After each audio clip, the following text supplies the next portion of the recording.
So, Jared, can you please let the people know who you are and more about your practice and the work that you do? Yeah, so my name is Jared Washington. I'm a licensed professional counselor. I'm the CEO and founder of Hope LLC, which stands for Healing, Outreach, Purpose, and Empowerment. We are a private practice, part-time for now, but we also do speaking engagements as well. I enjoy, seeing clients of color, just because I feel like, it's such taboo in our community to go to therapy. And being so when clients of color come to therapy, I just it just excites me. I have like a sense of energy to work with clients like that. So yeah, that's a bit about me, a bit about my practice. We are accepting new clients and we are all virtual. So if you are in Georgia, feel free to follow my business page and hit me up. If you want therapy services. So yeah. Love it. And you see how John is in the comments just gassing people up. Absolutely. Awesome sauce. All right, so we're going to dive right into it. So, people would like to know, like, what is intergenerational trauma? Like, what are the signs and symptoms, or maybe what are like some things that we need to look for when we're talking about this particular mental health concern, or as we're starting our mental health journey? That's a good question. So to put it plainly, intergenerational trauma is basically trauma responses that are passed down in through different generations in a family and or community. Just to make it simple, right? So that would look like I experienced a trauma and the trauma response, based off of the trauma that I experienced, I may exhibit trauma responses and I may pass that down to my children, a different generation. And so that's what intergenerational trauma is for the most part. And now if you're talking about signs and symptoms, that is like could be a variety of things, right? Depending on what the trauma is, depending on what the individual may exhibit as far as trauma responses, right? Because we may experience a trauma. However, me and you can experience the same traumatic event, but exhibit different trauma responses, right? And so it just really depends on the how that particular or specific individual may exhibit those trauma responses. And then trauma responses can be even passed down through different ways as well. Like it can be passed down through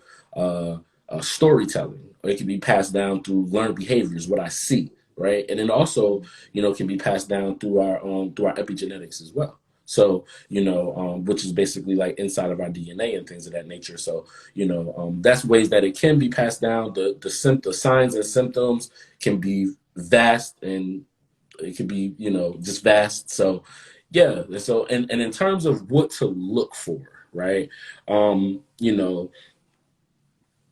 Think about some practices that, like, think about it like this, right? I'm gonna use an analogy.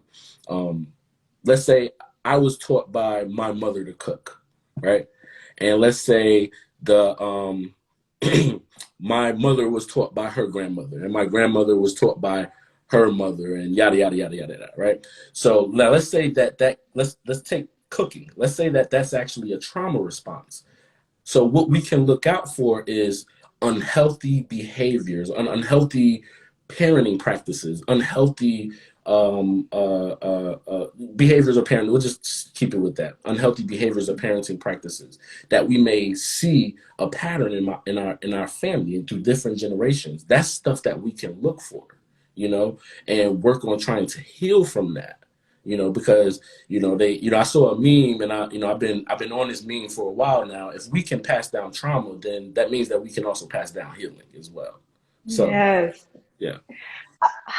Jared, I absolutely love having these conversations with other clinicians because, like, as you can see, like, I'm grinning from ear to ear because I'm really big on like trauma-informed care. And so, even where you're talking about how trauma looks different for everybody, I think that's something that people need to recognize and realize, especially with it being PTSD Awareness Month. Understanding that, like, before we used to always think that trauma was related to, or PTSD was related to veterans. And now Hmm. we understand that, what may be traumatic for me may not be traumatic for you. And like general signs and symptoms can also look like hypervigilance, or maybe even like avoidance or denial, or maybe even like increased anxiety, all of Hmm. those things, chest pains, headaches, whatever the case may be. And so I am just super excited about this because we're looking at things not only from like a horizontal level, but we're looking at things from like a family tree, so to speak, like Hmm. connecting the dots. And I love the fact that you touched on epigenetics as well. Can you touch a little bit on that because people may not get it? And what's the difference between like epigenetics and intergenerational trauma? You said what's the difference between epigenetics and intergenerational trauma? Mm-hmm. Okay, so epigenetics, right? It's it's like a marker placed on your DNA, right? So it doesn't change the DNA itself, but it's like a marker placed on your DNA, right? And so, and even with that marker, it's even, as I was researching, it's like an on and off switch. And so, so when you think about intergenerational trauma, it's actually started. The study of intergenerational trauma started with the descendants of Holocaust survivors, right? Because they witnessed, or they realized that the descendants of Holocaust survivors were they had like higher cortisol levels and things of that nature. It was either higher or lower, one of the two. I can't remember straight off the top of my head, but that's the start of it. That's where it started from, and they recognized that because of what the Holocaust survivors experienced, right? Their descendants, the offspring, markers were placed in their epigenetics for survival, right? And so, Exactly.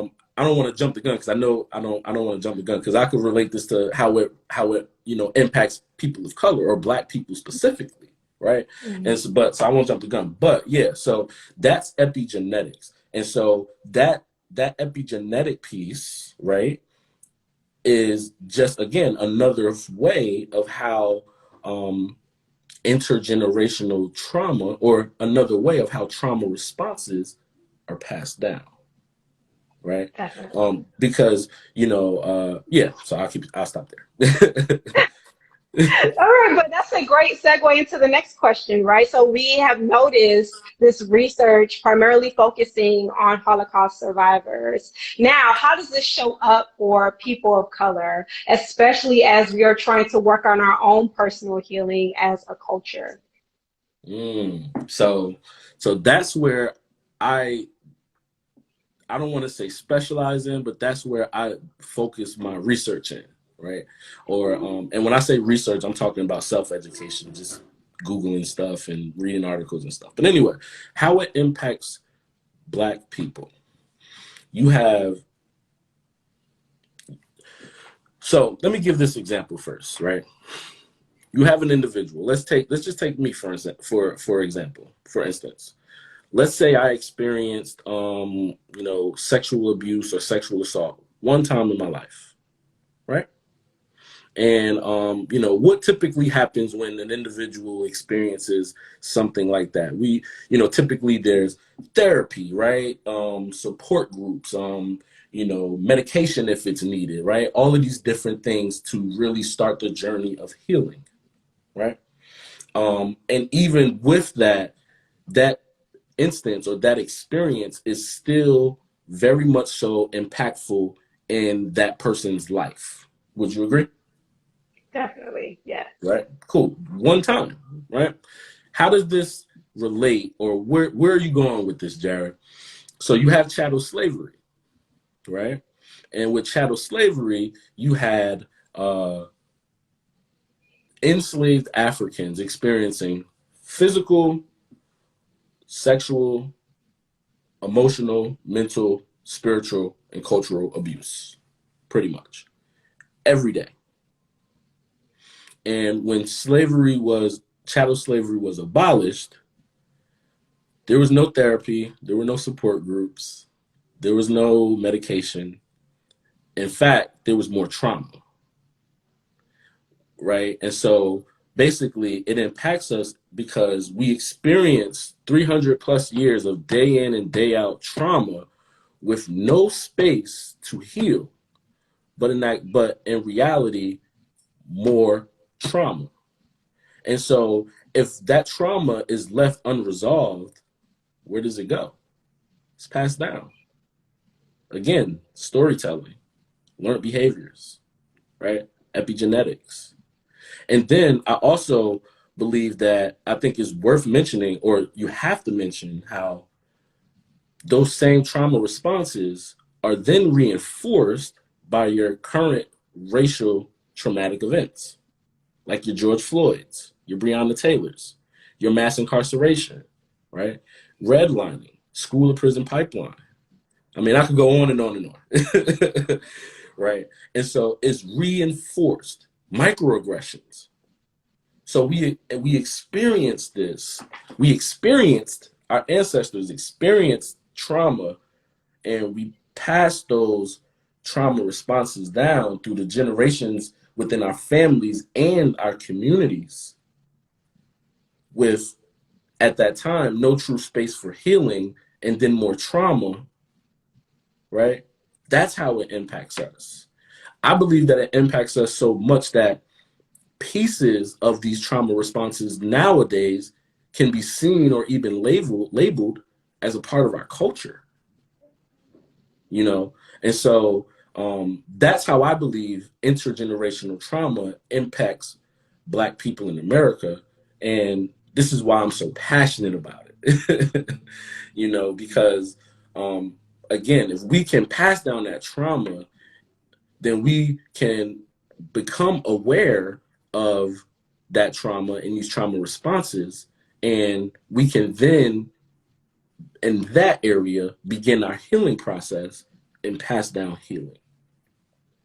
Yes, that is so key. Even when you were talking about just all of the things that we have to deal with as a race, as a culture, and then finding ways to be able to not separate from it, but learning how to effectively process it and Mm-hmm. effectively cope with it. That way we can strengthen our communities. One thing that I appreciate about the work that we do is not only trying to pursue equality in the mental health field, but also equity. And we understand that there are a number of barriers to treatment, right? Understanding that Mm-hmm. we need culturally competent clinicians. We also need to make sure that the resources that more affluent neighborhoods get are also available in our impoverished communities. Also making sure that we have enough clinicians to go around to make sure that Mm-hmm. healing is disseminated within our communities. And so being able to not only be aware of it, but also increasing our knowledge with how to heal it, or how to teach other people how to heal as well, because naturally we're a collectivist community.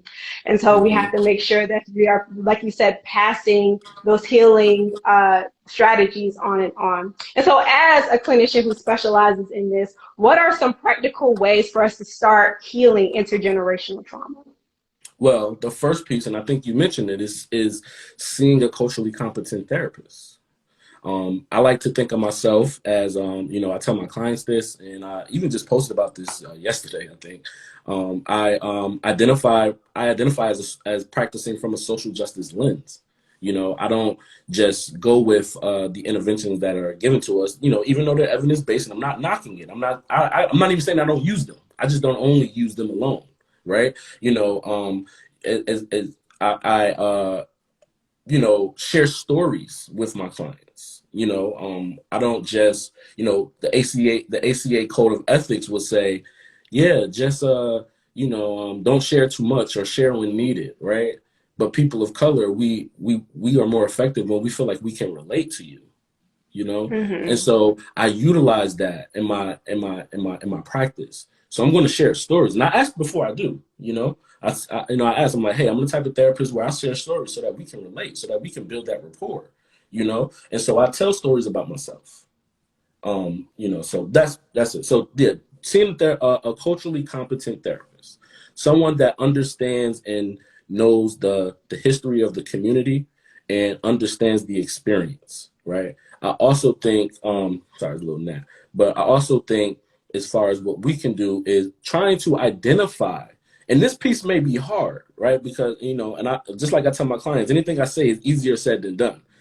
But trying to identify unhealthy practices that, again, that's in our family, that has been passed down from generation to generation, right? So interviewing family members, like interviewing like our moms, our dads, our grandmothers, our grandfathers, our aunts, our uncles, right? So if we see a parenting practice, or if we see just any type of practice that we say, that's pretty unhealthy. Where did that come from?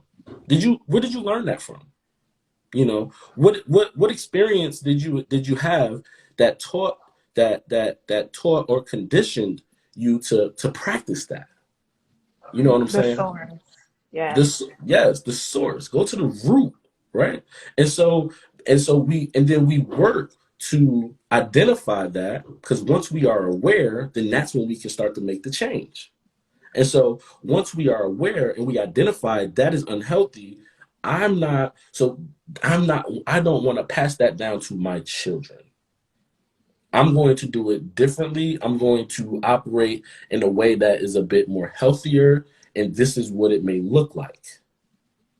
And I think that is another piece that, in terms of starting that journey to healing from it. So yeah. Yeah.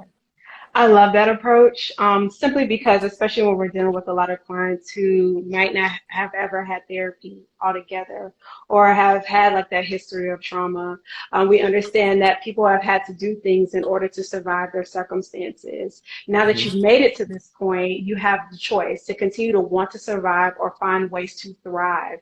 And just the beauty of healing is, like, healing within itself is revolutionary, because when you start to heal, you're also learning to heal your family lineage. People Mhm. that come after you, they have the opportunity to learn those positive behaviors. I currently work in the substance abuse space, and like I deal with a lot of clients. This is like their first time in therapy, and I remind them that their choice to come to treatment is literally changing the trajectory of their family lineage. Like, because you're learning to process your emotions, because you're learning or taking the time to be able to effectively navigate how you're feeling, and not picking up a drug or a substance outside of yourself, or you're combating your addiction. You're also going to go home to your kids and teach them how to deep breathe, or learn how to take a walk around the block, or maybe even contact a friend or loved one. So the skills that you're carrying, you're going to be able to put your knapsack down and give them out to other people. It's kind of like, the spirituality piece of it all, like the loaves and the fish, right? So Mhm. like they're all sitting there sharing the loaves and the fish. And so that's Mhm. exactly how it is. When we learn how to heal, we're just sharing that information with everybody else. Absolutely. I even think about it like in how I'm raising my kids, right? You Yeah. know, I remember, or in our community, right? You experience like some anger, or you experience any type of emotion. It's like, or sadness. I'll use sadness for example. You may cry, and it's like, oh, why are you crying for? Suck it up. You don't need to be crying, or that's not a reason for you to be crying, right? Or even if you think about, your child says something back to you, it's like, oh, you talking back? I'm the parent, you're the child, and it's like, like, where do we learn that from? Where did you get it from? Where did you get that from? Why is it that the we try to silence the voices of our children? Mhm. Because we're trying to teach them how to survive in this country as people of color. So when my daughter comes to me and she says, I'm mad, and I'm like, baby, that's okay if you're mad. Tell me why you're mad. What's making you upset? It's okay to be upset. It's okay to be angry. It's perfectly fine. Let's talk about it. Tell me about it.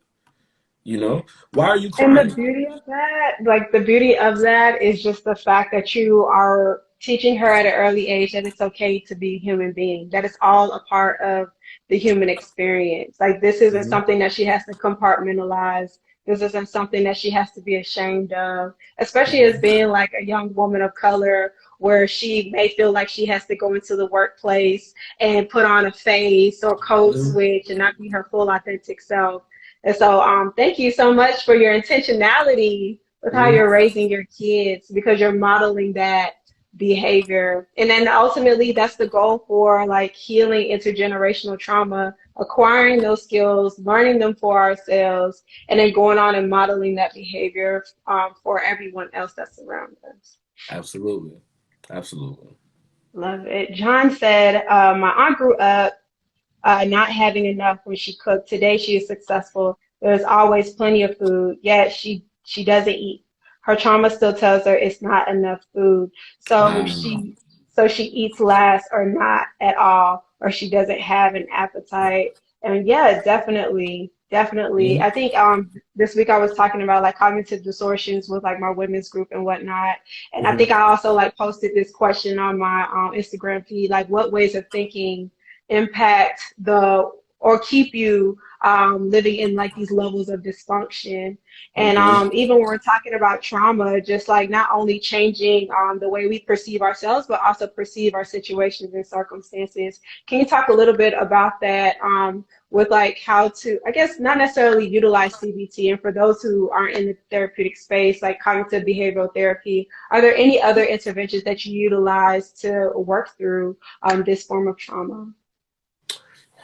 Yeah, right. And you're you know, you talk. Ouch! Kick as a kick the thing at the bottom. It hurt my foot. It's all But good. you know, if you know, keeping it on CBT, right? Because you know, I'm a CBT therapist as well, and so you know, cognitive distortions. I believe it starts with the thoughts. It's funny because I just had a session not too long ago. I got the paper right here and everything. You're right. You know, it starts here. You know, Yeah. we gotta manage those thoughts, and you know, because you know, so that, you know, because those thoughts, you know, our thoughts influence our feelings influence our behaviors reinforces the thoughts. So we have to start challenging and reframing the thoughts, right? So we can have you know a thought about ourselves or a thought about life, the world around us, right? Um, and that thought, again, is going to influence how we ultimately feel, how we ultimately behave, right? You know, with my clients, I always say life is, I'll give you the exact quote that I give to my clients. I don't switch it up or anything. I'm very intentional about my language, right? And so Okay. Yes. I always say, I'm like, life, although layered, is about perspective, right? And we have the choice, and I use the word choice very loosely, but we have the choice to choose what lens, or we have the choice of what lens we view life from, right? And if we're dealing with depression and things of that nature, you know, I always say that's like a black cloud hanging over our head. It distorts our perception of things. So we're automatically looking at things from depressive lens, right? But anyway, it's all about perception and things of that nature, right? And so, you know, we have that choice. So we want to try to, you know, utilize, or we want to try to look at things from, you know, a more, I don't want to just say positive, right? Because that's very cliche. Well, we want to look at things Mhm. from a optimistic and hopeful lens. Are we going to do that 100% of the time? Absolutely not. But we want to try. That's what we want to strive for, right? And so, you know, I utilize CBT, and as it relates to intergenerational trauma, again, it starts with the thoughts, right? Because things are passed down. How we view the world, that's passed down. And so, if we can challenge, and reframe the thoughts, and choose the lens that we view life from, even when it's hard, then we can ultimately, you know, in a way, change our perspective. And if we can change our thoughts and our perspective, then we change how we feel. And if we change how we feel, we ultimately change how we behave and how we interact with the world. That is so good. I know we're like jumping all over the place, but I'm connecting the dots really quickly. I know we started off talking about the Holocaust and the research related to that. I'm currently reading Doctor of the Soul by Viktor Frankl. And, Okay. you know, he's one of the psychologists who survived the Holocaust. And Hmm.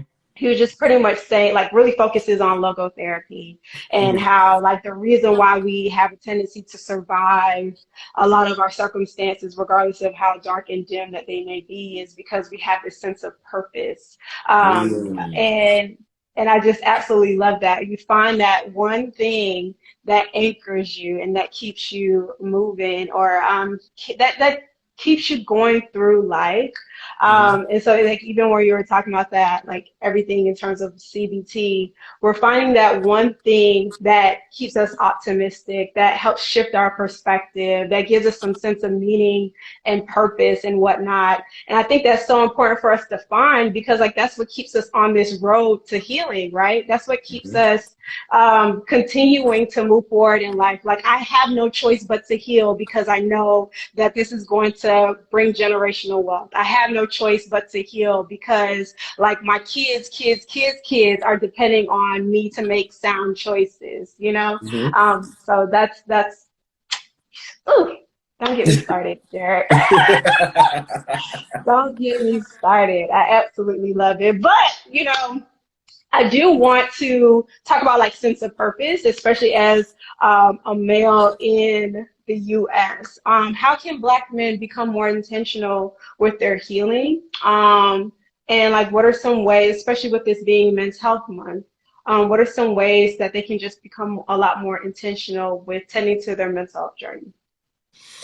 So, to answer the first part of that question, I think it's again going back to like awareness, right? Being aware that healing needs to happen or has to happen, right? How I look at healing, I don't look at healing as I don't look at it as a destination. I look at it as a journey. It's Hmm. we're constantly healing because life is constantly happening, right? Right. And so um acknowledging the fact that there needs to be some healing going, in me or with me. I need to participate in some healing in some type of way, right? Cool. To answer the second part of your question, I think as it relates to men and as it relates to healing, I think the most important piece of it is vulnerability. Yeah. We have to get, as men, including myself, I'm not speaking as if I'm the master of this and I'm just telling other men what to do. No, including myself. We as men need to find comfort in vulnerability.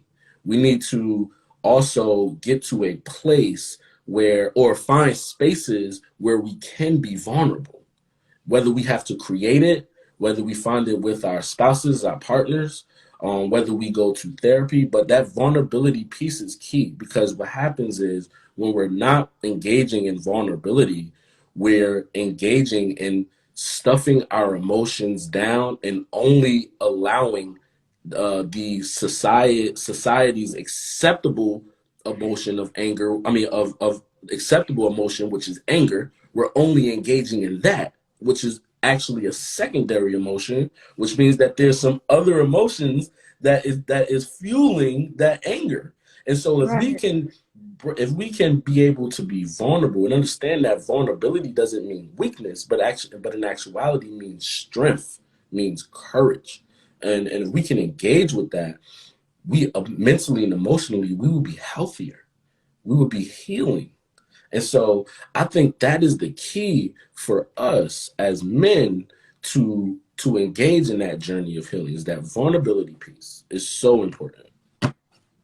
Yes, I know we always often say that, and like there's strength in vulnerability, and it sounds Mhm. super cliche, but it is. There's a lot of strength in being willing to bare your soul to somebody else. It's a lot of courage to be able to just be relentlessly honest with how you're feeling in that moment. So for anybody, male or female, who is looking to start, strengthen, and grow their mental health journey, just know that it starts with a choice, and it also continues with vulnerability. Mhm. Um, Jared, please let the people know a little bit more about your book. I absolutely love the title. Please let individuals know about the book and where they can find it. Yes, yes. So the book is titled Heal or Repeat: Breaking the Cycle of Intergenerational Trauma. And so at a pre-order, it will be available July 16th. And official release will be, let me be more specific. The pre-order will be available July 16th, honoring Asada Shakur's birthday. And the official release will be on August 17th, honoring Marcus Garvey's birthday. And so Mm, they play two major parts in my consciousness. You know, I read the book, the autobiography of Asada Shakur, and I just think she was just everything. And Marcus Garvey, I got introduced into Black history through Marcus Garvey. So those two figures are very important to me. So I wanted to honor them with the book release. So that's the pre-order date, July 16th, and the official release date is August 17th. And you'll be able to find it on my website, www.jwhopeservices.com, as well as Amazon. So but pre-orders will only be on my website. Once it officially releases, it'll be on Amazon. But if you follow my business page, you'll get all of that information. I will flood you with that information, so you don't have to worry about that. And yeah, and so that's the title of the book. And the book is, I mean, of course, I think it's a good book. It's a pretty good read. I've read it like 1,000,001 times already. And it's not just info heavy. I didn't want it to be info heavy.